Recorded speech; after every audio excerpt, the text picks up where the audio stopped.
Salut les gars, aujourd'hui un unboxing. Alors ça me paraît louche puisque il m'a dit qu'il me renverrait le Obisaki Kawasaki pour sortir l'électronique puisqu'il veut récupérer l'électronique pour autre chose que vous verrez aussi évidemment. Mais il vient à peine de l'envoyer, il est déjà là. Est-ce que je peux donc dire que c'est devenu Tonton Eddy? J'ai déjà coupé, mais au moment de couper, j'ai réalisé qu'effectivement, ça ne pouvait pas être la Spirit. Découvrons donc ensemble ce que Tonton Eddy nous a balancé. Alors, il nous a envoyé des bulles d'air. Il nous a envoyé des plaques de Lexan. Alors ça, c'est génial. Super flexible. J'arrive pas à lire ce qu'il y a dessus. Si. Alors, ceci est du polycarbonate en feuille. Alors ça c'est génial. Ton patron sait que tu lui as piqué les intercalaires de son petit classeur métallisé qu'il t'a fixé à la colonne de ton poste de travail avec les consignes de sécurité que tu dois suivre, Eddy. Avoue que ça vient de là. Donc un grand merci, ça c'est génial, des plaques de Lexan comme ça, en plus super flexible, ça c'est facilement du 0,5.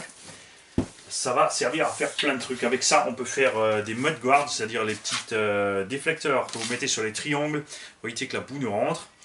C'est juste beaucoup moins cher et tout aussi efficace que d'acheter des trucs finis. Il suffit de les découper. On peut en plus les peindre, donc aux couleurs de la carreau, ça peut être sympa. Il a pensé à envoyer du miel pour ma Gigi, puisque ma Gigi, c'est une abeille. Et elle adore le miel. Donc un grand merci à toi Eddy et un grand merci à toi Delphine parce que ça je pense que c'est l'idée de Delphine. Il n'y a que les filles pour penser à des trucs pareils. Et ça par contre c'est un truc de mec. Un bon petit whisky Pike Creek. Je sens que je vais me régaler. Donc d'ailleurs je vais vous laisser là, je vais aller prendre ma cuite. Débrouillez-vous.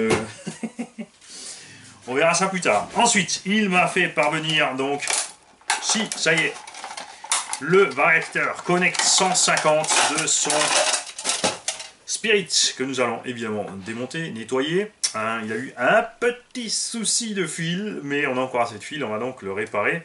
On fera le nécessaire aussi à ce niveau-là et on va l'installer dans son nouveau petit joujou. J'en connais un qui va se régaler, ça va le changer de Hobbytech et de son châssis qui plie, de ses noix même renforcées qui se bouffent parce que Eddy n'en peut plus de sa Hobbytech, il a dit c'est du n'importe quoi, j'en peux plus. Il nous a fait parvenir deux petits chargeurs, donc un Traxxas NMH et un petit chargeur automatique de 2S LiPo.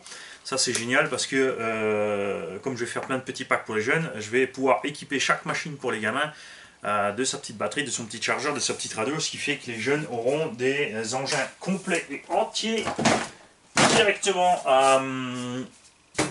Tout ce qu'ils ont à faire, c'est déballer et mettre en route. Il nous a fait parvenir aussi des pneus d'un petit MT qui sont en hexagone de 12, relativement léger. La gomme n'a pas l'air trop mal.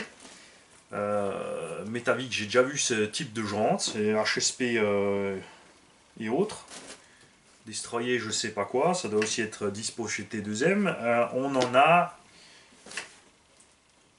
alors ça c'est un petit RC System si je me trompe pas d'après les gommes. Donc on a donc, ça va se casser la gueule je le sens,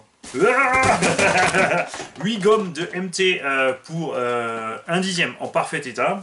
Donc ceux qui ont besoin de pneus, contactez-moi, c'est avec grand plaisir qu'on vous fera suivre les pneus de Tonton Eddy. Et on a des Louise MT. Alors ça, avec ce profil-là, ça doit être les uphill. Idéal donc pour Stampede, pour Rucus ou autre. Et on voit tout de suite aussi la qualité de gomme. Ça aurait été intéressant de tester le Rucus avec ses pneus pour vous montrer la différence point de vue qualité et comportement de la machine. Et on a encore dans tout ça des petits buzzers. Tu les aimes plus tes buzzers? T'en veux plus? Tu veux pas les garder? Ayez toujours un petit buzzer avec vous sur le terrain, pas forcément branché à l'hypo, mais gardez-le en poche et de temps en temps vous checkez votre lipo pour avoir un niveau voltage. Un petit vario à charbon au Boeing en plus, donc qui prend déjà de 2 à 3 S lipo. Donc si quelqu'un d'entre vous a besoin d'un vario à charbon, n'hésitez pas, contactez-nous. Alors je te remercie Eddy et je te remercie Delphine pour m'avoir envoyé tout ça. Il y a aussi un petit moteur, Léopard 4074 1400 kV, avec le chariot moteur. Qu'est-ce qui se passe? T'as pas réussi à l'enlever, hein? Avoue, t'as pas réussi à l'enlever, c'est manique à serrer. Alors, je vous dis à tout de suite pour la suite des événements. Alors attention, le prochain carton, ça va aller vite. Je vais mettre la vidéo en ligne, il te restera que quelques minutes pour te décider à me contacter. Premier arrivé, premier servi. Parce que vous en vouliez, vous allez en avoir, c'est que le premier d'une série.